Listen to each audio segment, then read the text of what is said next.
आपणाला हे माहीत आहे का?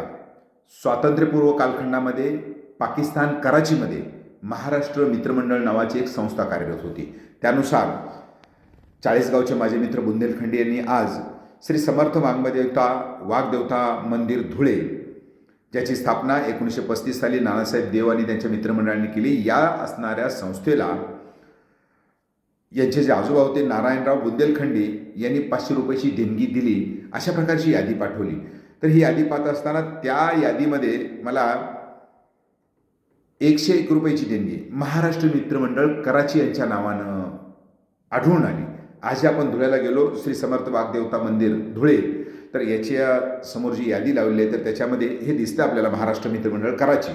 तर त्याच्यानुसार आपल्याला असं म्हणता येईल की स्वातंत्र्यपूर्व कालखंडामध्ये कराचीमध्ये महाराष्ट्र मित्रमंडळ म्हणजेच मराठीचा किती बोलबाला होता हे या असणाऱ्या याच्यावर दिसून येत आहे.